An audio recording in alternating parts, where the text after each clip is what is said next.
जो आज हम क्लास लेके आए हैं सोल्यूशन चैप्टर पे। 12th क्लास का जो फर्स्ट सेमेस्टर एग्ज़ाम होने जा रहा है 13 दिसंबर को, उसके लिए चैप्टर लेके आए हैं सोल्यूशन। तो उसी को आज सीखेंगे, कुछ कोशिश करेंगे हम सिखाने की। तो सबसे पहले ये देखते हैं सोल्यूशन होता क्या है। What is solution? Solution actually होता है होमोजेनस मिक्सचर। क्या होता है ये? Homogeneous mixture. किस चीज़ का होमोजेनस मिक्सचर होता है? 2 और मोर कंपोनेंट।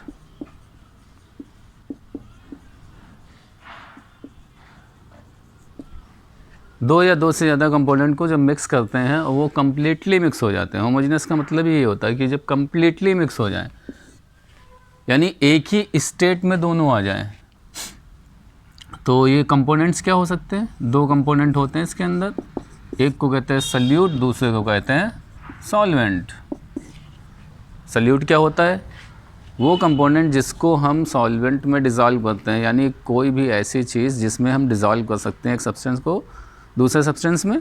तो सल्यूट जिसको डिज़ोल्व किया जाता है, सॉल्वेंट ये मीडियम होता है। तो जनरली सॉल्वेंट ज़्यादा क्वांटिटी में लिया जाता है और सल्यूट कम क्वांटिटी में होता है। लेकिन अगर कोई कंसनट्रेट सोल्यूशन होता है तो उसमें सल्यूट की क्वांटिटी ज़्यादा होती है।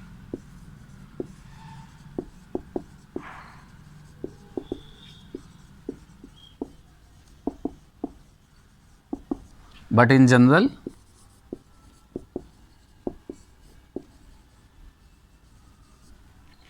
सल्यूट लेस क्वांटिटी में होता है।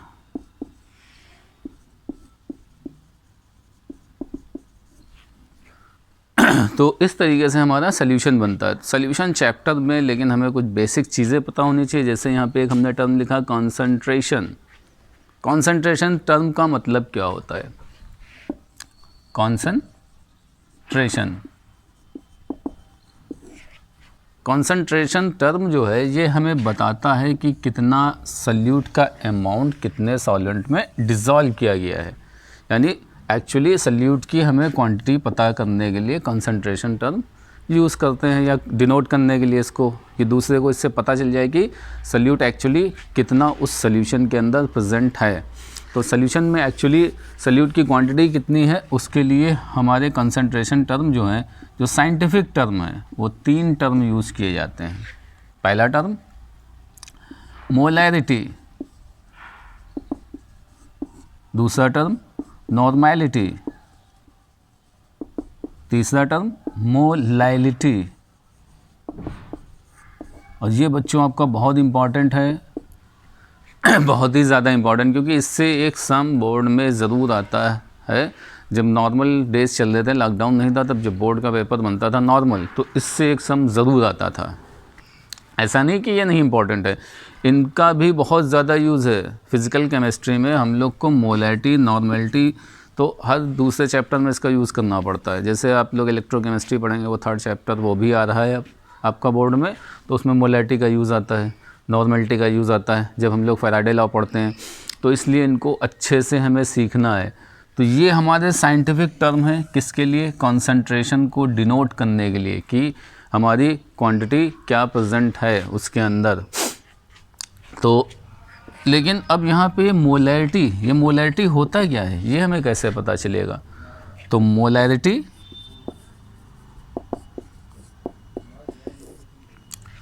एक्चुअली है क्या? कुछ नहीं, बहुत आसान सा है। अगर हम डायरेक्ट फार्मूला लिख दें, उसके बाद अगर आपको डेफिनेशन बताएं तो आपको आसानी से याद हो जाएगी। Molarity is equal to number of moles of salute.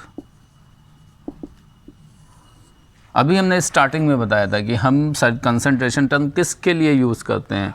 Actually salute की क्वांटिटी वहाँ पे पता करने के लिए, मेज़र करने के लिए कि कितनी सॉल्यूशन में प्रेजेंट है। तो मेन फोकस हमारा सल्यूट पे ही रहता है सल्यूट कंसंट्रेशन टर्म में। तो इसीलिए यहाँ पे ऊपर क्या रहता है? हमेशा सल्यूट की बात की जाती है, यानी number of moles of salute present in 1 litre solution. यानी नीचे क्या रहेगा हमारा? Actually volume of solution. और वॉल्यूम ऑफ सोल्यूशन किस में रहेगा, लीटर में। यूनिट आपको बहुत ज़्यादा एम्फेसाइज करना, यूनिट पे ध्यान देना, क्योंकि हमेशा यूनिट यहाँ पे किस में दी रहती हैं, मिलीलीटर में, ml में, तो उसको लीटर में हमें कन्वर्ट करना ही पड़ेगा, वरना हमारा सम गलत हो जाएगा। यानी मोलैरिटी की डेफिनेशन क्या हो गई, number of moles of solute present पर लीटर सोल्यूशन। इसीलिए नीचे क्या आया, वॉल्यूम ऑफ सोल्यूशन। तो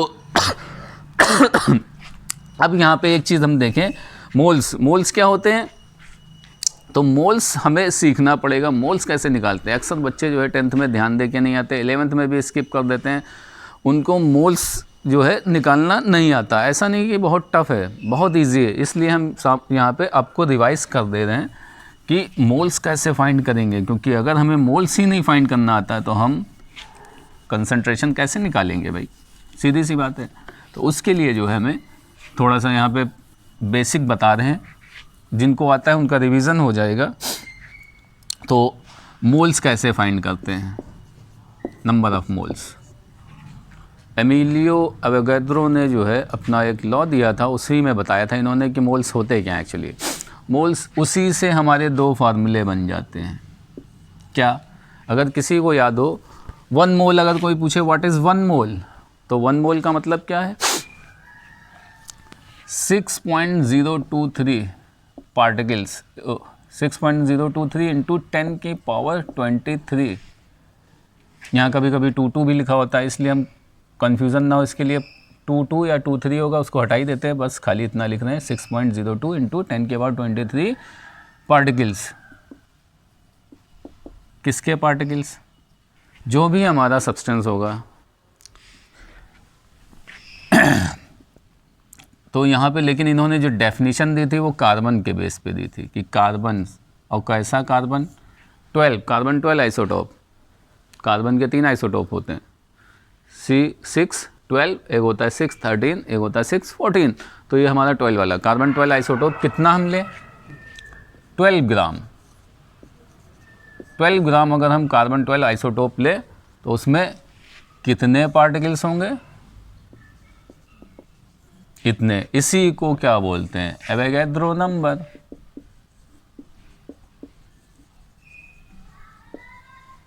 जिसको Na से लिख देते हैं, एवोगाद्रो नंबर। तो यहीं से देखो दो फार्मूले बन जाएंगे, यानी अगर हमारे इतने पार्टिकल्स हुए तो किसके बराबर हो गया, 1 मोल के बराबर हो गया। तो ये एक्चुअली मोल की डेफिनेशन है। ये क्या है, मोल की definition, 12 gram of carbon 12 containing 6.02 into 10 की पावर 23 पार्टिकल्स। तो यहाँ पे दो फार्मूले इसी से आ गए। यानी ये एक्चुअली अगर हम देखें तो क्या है, ये इसका एटॉमिक मास ही तो होता है कार्बन का।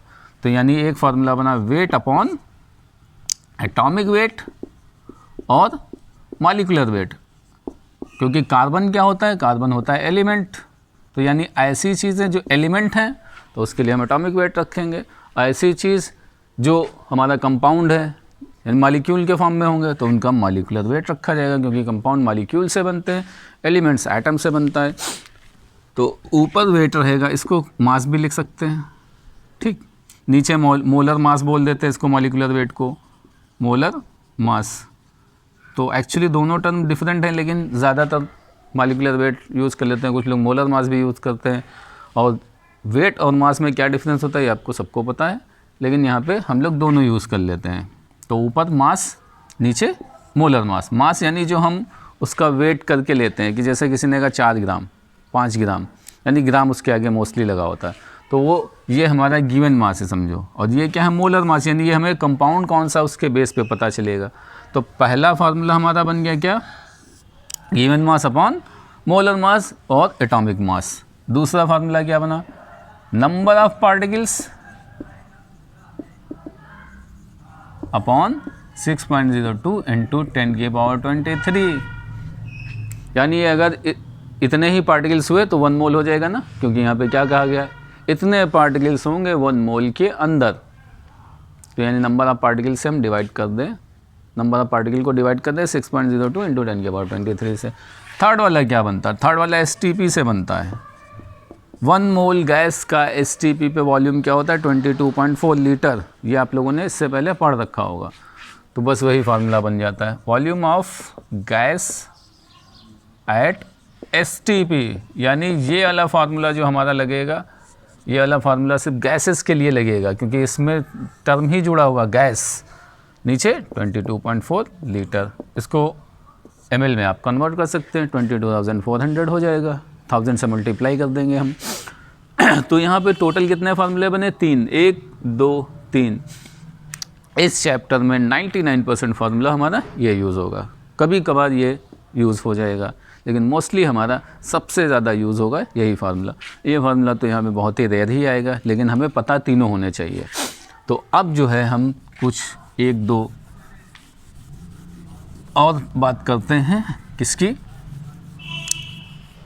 मोलैलिटी हमारा हो गया ना, तो इसके बाद आता है हमारा मोलैलिटी। मोलैलिटी क्या होता है?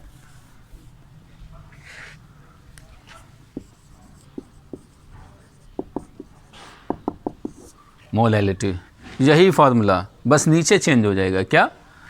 Number of moles of solute upon weight of solvent. और वेट ऑफ सॉल्वेंट किस में रखेंगे? kg, यानी number of moles of solute present पर किलोग्राम ऑफ सॉल्वेंट। यानी यहाँ पे सॉल्वेंट को इंपॉर्टेंस दी जा रही है। सॉल्वेंट यहाँ पे क्या था? सॉल्यूशन में 1 लीटर सॉल्यूशन में कितना हमारा मोल्स प्रेजेंट है सॉल्यूट के? यहाँ पे है कि कितने मोल सॉल्यूट के प्रेजेंट हैं 1 किलोग्राम सॉल्वेंट में। और हमारा वेट जो होता है ये टेम्परेचर इंडिपेंडेंट क्वांटिटी है।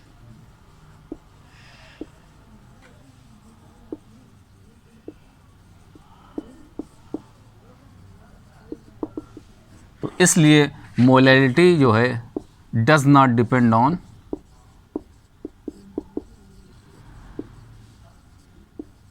टेम्परेचर। ये बहुत इंपॉर्टेंट पॉइंट है आपका कि मोलैलिटी जो है, मोलैलिटी टेम्परेचर पे डिपेंड नहीं करती। यानी आप टेम्परेचर घटाएं या बढ़ाएं, मोलैलिटी पे कोई फ़र्क नहीं पड़ता है। इसी का यूज़ हम लोग करेंगे जब हम लोग निकालेंगे एलिवेशन इन बॉइलिंग पॉइंट और डिप्रेशन इन फ्रीजिंग पॉइंट। तो वहाँ पे हमारा इसका इम्पॉर्टेंस पता चलता है, क्योंकि वहाँ पे हमें टेम्परेचर चेंज होता है और वो जो है टेम्परेचर चेंज डायरेक्टली प्रोपोर्शनल होता है मोलैलिटी के। तो यानी हम वहाँ पे देखते हैं कि कितना सॉल्यूट कितने सॉल्वेंट में मिलाने पे क्या होता है। तो ये था थर्ड टर्म हमारा, और सेकेंड टर्म, और थर्ड टर्म है नॉर्मैलिटी। नॉर्मैलिटी क्या होता है? एक्चुअली नॉर्मैलिटी के लिए हमें उससे पहले इक्विवेलेंट वेट पता होना चाहिए। इक्विवेलेंट वेट ये क्या होता है? इक्विवेलेंट वेट क्या होता है? Molar mass divided by valency factor या फ्रीक्वेंसी फैक्टर या एन फैक्टर, कुछ भी बोल दो, लेकिन हम डायरेक्ट लिखते हैं यहाँ पे एसिडिटी, बेसिसिटी, चार्ज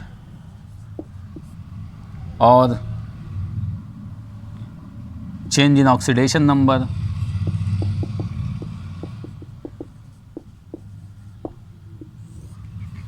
या वैलेंसी। मोलर मास हो सकता है या एटॉमिक मास भी हो सकता है, क्योंकि वैलेंस इक्विवेलेंट वेट हम अगर कंपाउंड्स के लिए निकालेंगे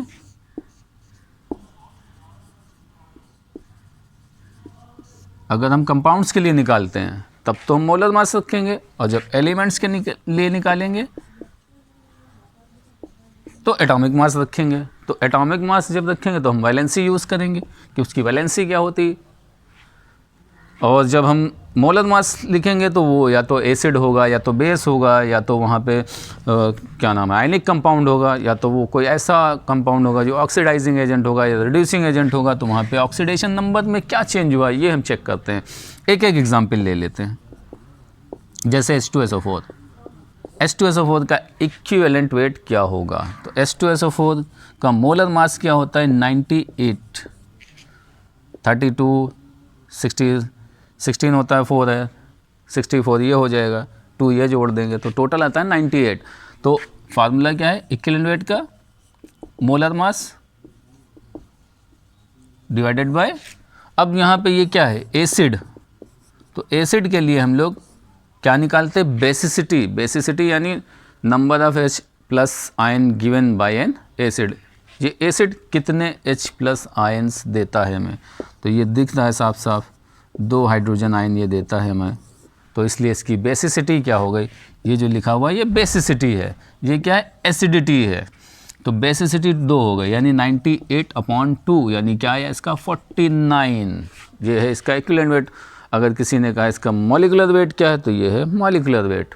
तो दोनों में देखा हमने क्या है, मॉलिक्यूलर वेट और इक्विवेलेंट वेट दोनों अलग अलग चीज़ें हैं, दोनों सेम भी हो सकते हैं, दोनों डिफरेंट भी हो सकते हैं। सेम कब होगा, जब यहाँ पे 1 हो जाता है, जैसे एग्जाम्पल HCl, HCl के लिए अगर हम इक्विवेलेंट वेट निकालें तो मॉलिक्यूलर वेट अपॉन बेसिसिटी, ये रहेगा हमारा फार्मूला। तो मॉलिक्यूलर वेट इसका कितना 36.5/1, तो देखा हमने क्या, जो इसका मॉलिक्यूलर वेट है वही इसका इक्विवेलेंट वेट है। तो ये ज़रूरी नहीं कि मॉलिक्यूलर वेट और इक्विवेलेंट वेट सेम हो या डिफरेंट हो, कुछ भी हो सकता है, डिफरेंट भी हो सकता है, सेम भी हो सकता है, वो डिपेंड करेगा हमारा नीचे जो टर्म है, यानी फ्रीक्वेंसी फैक्टर पर डिपेंड करेगा, उसकी एसिडिटी क्या है, बेसिसिटी क्या है, उस पर चार्ज क्या है।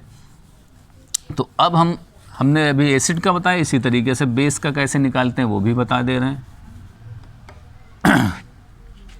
NaOH CaOH का होल ट्वाइस, तो यहाँ पे क्या होगा, मोलर मास अपॉन 1, क्यों, क्योंकि ये क्या है, बेस है, बेस कितने OH माइनस आइंस दे रहा, वो इसकी एसिडिटी कहलाती है, तो ये 1 OH माइनस आयन देता है, तो यानी इसका जो रहेगा मोलर मास उसको 1 से डिवाइड करेंगे, यानी सेम रहेगा, जो मोलर मास रहेगा वह इसका इक्विवेलेंट मास रहेगा। इसके केस में क्या हो जाएगा, मोलर मास डिवाइडेड बाय 2, ये इसका इक्विवेलेंट वेट हो जाएगा। ऐसे ही अगर कोई कहे सर एल्युमिनियम हाइड्रोक्साइड का क्या रहेगा, तो सीधी सी बात है, मोलर मास को डिवाइड कर देंगे 3 से, ये इसका इक्विवेलेंट वेट हो जाएगा। तो ये हमारा बेस का हो गया। अब चार्ज वाला भी हम देख लेते हैं, यानी कोई ऐसे कंपाउंड जो आयनिक कंपाउंड हो, जैसे कि NaCl है और CaCl2 है, तो यहाँ पे हम Na प्लस Cl माइनस, सबसे पहले इसको आयंस में तोड़ लेंगे। इसको कैसे तोड़ेंगे, Ca2 प्लस 2Cl माइनस, ठीक। इसका कैसे लिखेंगे, तो इसका जो मास होगा वो लिख देंगे मोलर मास अपॉन 2 क्यों लिखा सर आपने, क्योंकि यहाँ पे हम देखें पॉजिटिव चार्ज कितना है 2, पॉजिटिव या निगेटिव कोई भी चार्ज हम ले लें, हमें एक ही कंसीडर करना, ये नहीं कि ये +2 और ये -2 जोड़ दिया हमने या इसको न्यूट्रल कर दिया, ऐसा नहीं है।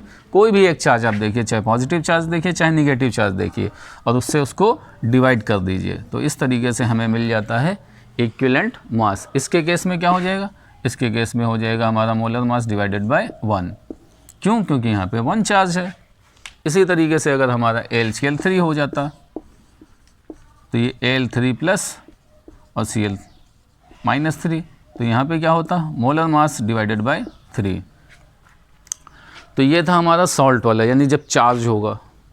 कभी कभी वो खाली आयंस दे देते हैं, जैसे Al+3 दे दिया, तो वो हमारा किसके लिए आ जाएगा, वो इधर वाले से आ जाएगा हमारा। जैसे उन्होंने कह दिया Ca2+, इसका इक्विवेलेंट वेट बताइए क्या होगा, ठीक। तो ये आयन है, ये आयन कैसे बनता है, एटम से बनता है, तो हम यहाँ पे एटॉमिक मास रखेंगे इसका, यानी 40 डिवाइडेड बाय 2, तो ये क्या हो गया 20। तो ये इधर वाला हो गया। वैलेंसी वाला अगर हम देखें, जैसे एल्युमिनियम का कहा किसी ने, खाली एल्युमिनियम दे दिया, इसका क्या होगा इक्विवेलेंट वेट, तो हमें यहाँ पे पता नहीं है क्या एल्युमिनियम किस ग्रुप में, थर्ड ग्रुप में, इस पर एक ही चार्ज होता है क्या, +3, तो यहाँ पे हम 27/3 कर देंगे, 9 आ जाएगा। तो इस तरीके से एलिमेंट हमें दे दें, तब हम वैलेंसी देख लेंगे। वैलेंसी अगर कोई वेरिएबल वैलेंसी वाला होगा तो वो खुद बताएंगे, जैसे Fe+2 या Fe+3 वाला होता है, तो वहाँ पे वो खुद बताएंगे कि ये +2 वाला है या +3 वाला है, कॉपर +1 वाला है कि कॉपर +2 वाला है, तो ये आपको बताया जाएगा वहाँ पे। तो ये हमारा था क्या, इक्विवेलेंट वेट कैसे निकालेंगे।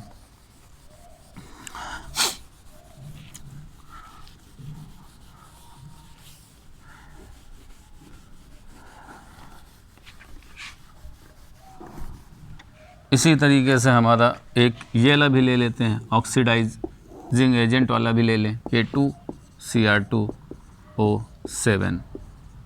ये एसिडिक मीडियम में क्या करता है,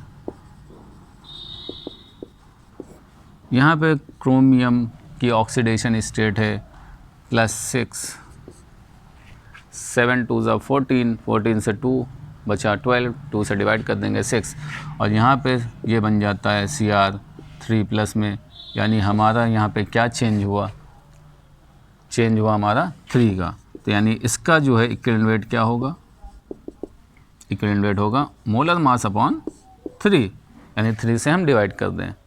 तो हमने यहाँ पे डायरेक्ट ये Cr+3 लिख दिया। एक्चुअली जब इसमें H2SO4 डालोगे तो ये क्या बना देगा, Cr2SO4 का होल थ्राइस। तो अगर यहाँ पे इसका ऑक्सीडेशन स्टेट निकालोगे तो ये आएगा, आपने डी ब्लॉक में ये पढ़ा होगा। K2Cr2 में H2SO4 डालते हैं तो ये बनता है, K2SO4 बनता है और वाटर बनता है प्लस नेसेंट ऑक्सीजन बनती है। पूरी रिएक्शन लिखने की ज़रूरत नहीं, हमें सिर्फ यहाँ पे सिखाना है कि इसका ऑक्सीडाइजिंग एजेंट का हमें ऑक्सीडेशन नंबर जो है वो चेंज क्या हुआ है वो हमें ज़रूरत थी, तो वो हमने निकाल के बता दिया आपको। तो इस तरीके से इक्विवेलेंट वेट कैसे निकालते हैं ये हमारा हो गया। तो अब ज़रा नॉर्मेलिटी की डेफिनीशन देख ली जाए, फार्मूला देख लिया जाए। तो नॉर्मेलिटी की डेफिनीशन क्या होती है, number of equivalents upon volume of solution,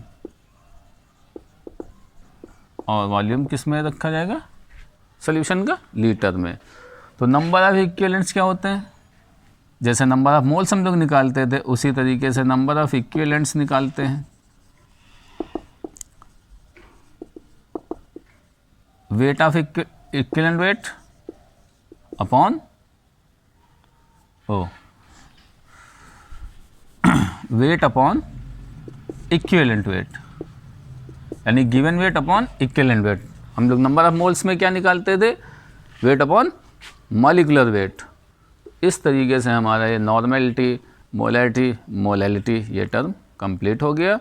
तो अब इस पे हम लोग छोटे मोटे 1-2 क्वेश्चन कर लें, क्योंकि बोर्ड में कुछ भी आ सकता है, क्योंकि ऑब्जेक्टिव आ रहा है तो वहाँ पे आसान क्वेश्चन भी दे सकते हैं वो लोग, बहुत सिंपल, कि आप लोग नॉर्मेलिटी निकालिए, मोलैलिटी निकालिए। जैसे कि ये क्वेश्चन देखते हैं, क्या दे दिया उन्होंने कि 4 ग्राम NaOH dissolve in 250 centimeter cube water to make solution. Find out molarity and normality. Molarity और नॉर्मेलिटी फाइंड करनी है। फार्मूला क्या हमने बताया था मोलैरिटी का,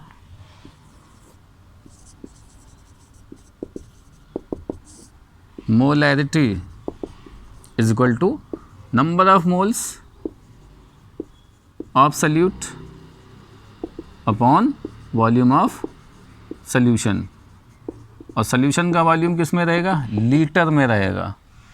तो नंबर ऑफ मोल्स यानी वेट अपॉन मॉलिक्यूलर वेट, और ये वॉल्यूम सॉल्यूशन का कितना दिया हुआ 250, डिवाइड किससे करेंगे 1000 से करेंगे। वेट कितना दिया हुआ 4 ग्राम, मॉलिक्यूलर वेट इसका 40 होता है। तो यानी यहाँ पे क्या लिखेंगे 4 डिवाइडेड बाय 40, नीचे क्या आ जाएगा 4, 10, 1/4, 4 ऊपर जाएगा 10 नीचे आएगा 0.4।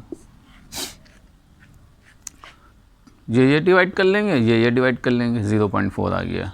ठीक, इस तरीके से हम लोग का ये मोलैरिटी कैसे फाइंड करते हैं, तो इसी में वेरिएशन वो लोग कर देते हैं। कभी कभी मोलैरिटी दे देंगे, यहाँ पूछ लेंगे मोल्स कितने आए, या वेट पूछ लेंगे, कंपाउंड का नाम नहीं देंगे, वो वेट पूछ लेंगे।